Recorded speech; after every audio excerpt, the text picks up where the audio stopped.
Markaz knowledge സിറ്റിയിലെ വിറാസിൽ വെച്ച് നടക്കാറുള്ള മീമിൻ്റെ 7ാം പതിപ്പ് നമ്മിലേക്ക് എത്തുകയാണ്. പ്രഖ്യാപനം കഴിഞ്ഞു. ഇത്തവണത്തെ മീമിൽ പുതിയ പല കൂട്ടിച്ചേർക്കലുകളും ഉണ്ട്. ഇതിൻ്റെ വിശദ വിവരങ്ങളെല്ലാം നമുക്കറിയാം. എന്തൊക്കെയാണ് ഇത്തവണത്തെ പുതിയ സവിശേഷതകൾ? സാധാരണ 6 വർഷമായി ഒരു കവിയരങ്ങ് എന്നുള്ള രൂപത്തിലായിരുന്നു പൊതുസമൂഹത്തിലേക്ക് മീമിനെ പരിചയപ്പെടുത്തിയിരുന്നത്. എന്നാൽ ഈ വർഷം സാധാരണ നടക്കാറുള്ള പരിപാടിയിലുള്ള ഒരു സാധനവും ഒഴിവാക്കാതെ പുതിയ ചില കൂട്ടിച്ചേർക്കലുകൾ നമ്മൾ ഉദ്ദേശിക്കുന്നുണ്ട്. ഏകദേശം മീമിൻ്റെ ഭാഗമായി 10ഓളം പ്രോഗ്രാമുകൾ ഈ വർഷം നടക്കുന്നുണ്ട്.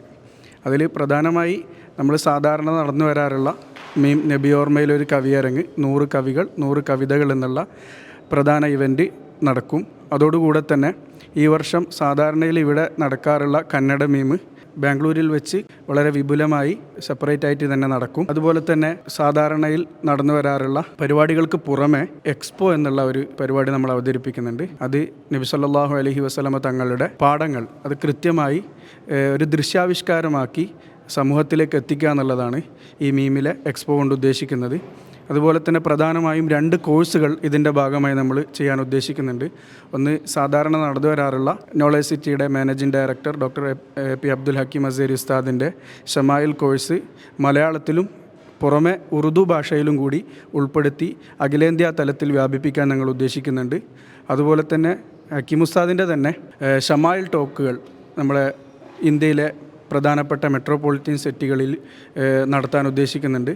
അത് കന്നഡ മീമിൻ്റെ ഭാഗമായിട്ട് ബാംഗ്ലൂർ സിറ്റിയിലും മറ്റ് പ്രധാനപ്പെട്ട സിറ്റികളിലും നടക്കുന്നുണ്ട്. അതുപോലെ തന്നെ മീമിൻ്റെ ഭാഗമായി ഇവിടെ വരുന്ന തിരഞ്ഞെടുക്കപ്പെട്ട കവികൾക്ക് ലിറ്റററി വർക്ക്ഷോപ്പ്, കവിതയുമായി ബന്ധപ്പെട്ട കൂടുതൽ കാര്യങ്ങൾ പഠിക്കാനും ഇനി കവിതയിലേക്ക് എങ്ങനെ മുന്നോട്ട് പോകാം എന്നുള്ള ഒരു കാര്യങ്ങൾ ഉൾപ്പെടുത്തിക്കൊണ്ടുള്ള ഒരു ലിറ്റററി വർക്ക്ഷോപ്പും ഉദ്ദേശിക്കുന്നുണ്ട്. അതുപോലെ തന്നെ ഷമായിൽ കോഴ്സിൻ്റെ കൂടെ പിന്നെ ഇസ്ലാമിക വിദ്യാർത്ഥികളെ ഉദ്ദേശിച്ചുകൊണ്ട് പ്രവാചകത്വം എന്നുള്ള ഇസ്ലാമിക ആശയത്തെ എങ്ങനെയാണ് അത് ഇസ്ലാമിൻ്റെ ഒരു വളർച്ചയെ സ്വാധീനിച്ചത്, ഇസ്ലാമിൻ്റെ വളർച്ചയ്ക്ക് എങ്ങനെയാണ് അത് മുതൽക്കൂട്ടായത് എന്നുള്ള കാര്യങ്ങൾ ഉൾപ്പെടുത്തിക്കൊണ്ട് പ്രധാനപ്പെട്ട പണ്ഡിതന്മാർ നയിക്കുന്ന ക്ലാസ്സുകളുണ്ട്. അതുപോലെ തന്നെ ആൺകുട്ടികളെ ഉദ്ദേശിച്ചുകൊണ്ട് ഒരുപാട് മത്സരങ്ങളും അതുപോലെ തന്നെ പെൺകുട്ടികളെ ഉദ്ദേശിച്ചുകൊണ്ടും മത്സരങ്ങൾ സംഘടിപ്പിക്കുന്നുണ്ട്. കോമ്പറ്റീഷൻ പ്രധാനമായും ഉള്ളത് ഷമായിൽ ടെസ്റ്റാണ്.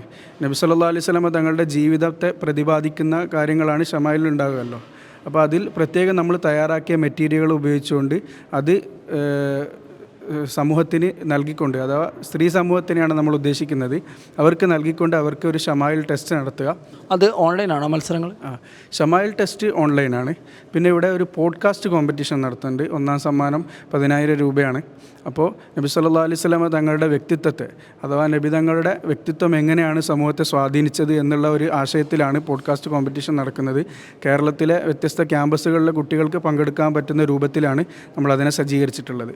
പിന്നെ പ്രധാന വേദിയിൽ നടക്കുന്ന പ്രധാനപ്പെട്ട പരിപാടികളിലൊന്നാണ് ഈ കവിയരങ്ങിന് പുറമെ പ്രവാചക പാഠങ്ങളുമായി ബന്ധപ്പെട്ട ഡിസ്കഷൻസുകൾ, ടോക്കുകളും നടക്കും.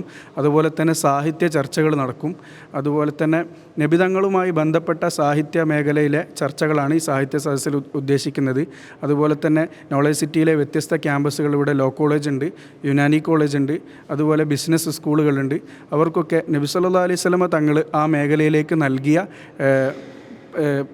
സംഭാവനകൾ എങ്ങനെയാണ് എന്നുള്ള ഒരു കാര്യത്തിലുള്ള ഒരു ചർച്ച ഈ സ്ഥാപനങ്ങൾക്കൊക്കെ പങ്കെടുക്കാൻ പറ്റുന്ന രൂപത്തിലേക്ക് ഈ ഡിസ്കഷൻസുകളെ നമ്മൾ ക്രോഡീകരിച്ചിട്ടുണ്ട്. പിന്നെ പ്രധാനമായി ഇതിൽ ഉൾപ്പെടുത്തുന്ന മറ്റൊരു പരിപാടി എക്സ്പോയുടെ ഭാഗമായിട്ട് തന്നെ നബി സല്ലല്ലാഹു അലൈഹി വസല്ലം തങ്ങളെ കുറിച്ച് എഴുതപ്പെട്ട പുസ്തകങ്ങൾ കൂടുതൽ ഫോക്കസ് ചെയ്തുകൊണ്ട്, ബാക്കിയുള്ള പുസ്തകങ്ങളും ഉണ്ടാവും, ആ ഏരിയയിലുള്ള രചനകളെ കൂടുതൽ ഫോക്കസ് ചെയ്തുകൊണ്ട് ഒരു ബുക്ക് ഫെയറും കൂടി ഇതിൻ്റെ ഭാഗമായി ഉദ്ദേശിക്കുന്നുണ്ട്.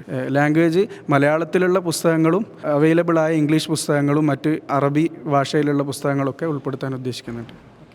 ഇതിൽ നമ്മളെ മീമിൽ നേരത്തെ വലിയ സോഷ്യൽ മീഡിയയിലൊക്കെ വലിയ ചർച്ചയായിരുന്നു സ്ത്രീകളുടെ സാന്നിധ്യമോ അല്ല അസാന്നിധ്യമോ രൂപത്തിൽ. എങ്ങനെയാണ് ഇതിനെക്കുറിച്ച് നമുക്ക് പറയാൻ പറ്റുമോ? നമ്മൾ സാധാരണ നടത്തി വരാറുള്ളത് പോലെ ഈ വർഷവും ഗേൾസിനുള്ള മീം വളരെ വിപുലമായി തന്നെ നടത്തുന്നുണ്ട്. കഴിഞ്ഞ 6 വർഷങ്ങളിലും ഇവിടെ സ്ത്രീകൾക്കുള്ള മീം വളരെ വിപുലമായി നടത്തിയിട്ടുണ്ട്. അതുപോലെ തന്നെ ഈ വർഷവും നമ്മൾ തുടർന്ന് പോകാൻ തന്നെയാണ് ഉദ്ദേശിക്കുന്നത്. ഇതിലെ എൻട്രികളൊക്കെ സ്വീകരിച്ചു തുടങ്ങിയോ? എൻട്രികൾ സ്വീകരിക്കാനുള്ള സമയമാകുന്നതേ ഉള്ളൂ. അതിൻ്റെ നോട്ടിഫിക്കേഷൻ കൃത്യമായി വന്നുകൊണ്ടിരിക്കും. ഈ സെപ്റ്റംബർ മാസം 25, 26 തീയതികളിലായിട്ടാണ് മീമിൻ്റെ പ്രധാന ഇവൻറ്റുകൾ നടക്കുന്നത്. പിന്നെ അതിന് മുന്നോടിയായി നടക്കുന്ന പ്രീ ഇവൻറ്റുകളൊക്കെ അതിനനുസരിച്ചുള്ള ഡേറ്റുകൾ അറിയിക്കുന്നതാണ്. അതുപോലെ മീം അവാർഡ് നമ്മൾ പല വർഷങ്ങളായി കൊടുത്തു വരുന്നു. ഇതേക്കുറിച്ച് ഈ വർഷവും മീം അവാർഡ് കൊടുക്കുന്നുണ്ട്. കഴിഞ്ഞ വർഷത്തെ മീമിൽ അവതരിപ്പിക്കപ്പെട്ട സീനിയറായ കവികളിൽ നിന്ന് കവിതകൾ അതിൽ നിന്ന് തിരഞ്ഞെടുക്കപ്പെട്ട ആളുകൾക്കാണ് മീം അവാർഡ് സമ്മാനിക്കാറുള്ളത്. ഈ വർഷം അത് ജൂറിയുടെ പരിഗണനയിലാണ്. ആർക്കാണ് ഈ വർഷത്തെ മീം അവാർഡ് എന്നുള്ളത് വളരെ വൈകാതെ അറിയുന്നതാണ്. നമ്മൾ സാധാരണ മീം നബി ഓർമ്മയിൽ ഒരു കവിയരങ്ങ് എന്നുള്ളത് മാറ്റി മുത്തുനബി എൻലൈറ്റിംഗ് എക്സ്പീരിയൻഷ്യൽ ഫെലിബ്രേസ് എന്നുള്ള പുതിയ ഒരു നാമധേയത്തോടു കൂടിയാണ്, ഒരു പ്രമേയത്തോടു കൂടിയാണ് സമൂഹത്തിലേക്ക് കടന്നു വരുന്നത്. തിരുനബിയെ കൃത്യമായി ഏറ്റവും ഭംഗിയുള്ള രൂപത്തിൽ, നമ്മൾ കവിതയാണല്ലോ ഇതിനെ ഒരു മാർഗമായി സ്വീകരിച്ചിട്ടുള്ളത്. അപ്പോൾ കാവ്യാത്മകമായി തന്നെ നബി സല്ലല്ലാഹു അലൈഹി വസല്ലം തങ്ങളുടെ സന്ദേശങ്ങൾ സമൂഹത്തിലേക്ക് എത്തിക്കുക എന്നുള്ളൊരു വലിയൊരു ലക്ഷ്യം ഈ വർഷത്തെ മീം മുതൽ നമ്മൾ ഉദ്ദേശിക്കുന്നുണ്ട്. കഴിഞ്ഞ 6 വർഷങ്ങളിലും മനോഹരമായി മർക്കസ് നോളജ് സിറ്റി വെച്ച് നടന്ന മീം കവിയരങ്ങിനപ്പുറം പ്രവാചകരുമായി ബന്ധപ്പെട്ട പല പ്രോഗ്രാമുകളും കൂട്ടിച്ചേർത്തുകൊണ്ട് കൂടുതൽ വിപുലമായിട്ട് മർക്കസ് നോളജ് സിറ്റിയിലെ വലൻസിയ ഗാലറിയിൽ വെച്ച് തന്നെ വിശാലമായ സൗകര്യത്തോടുകൂടെ നടക്കുകയാണ്.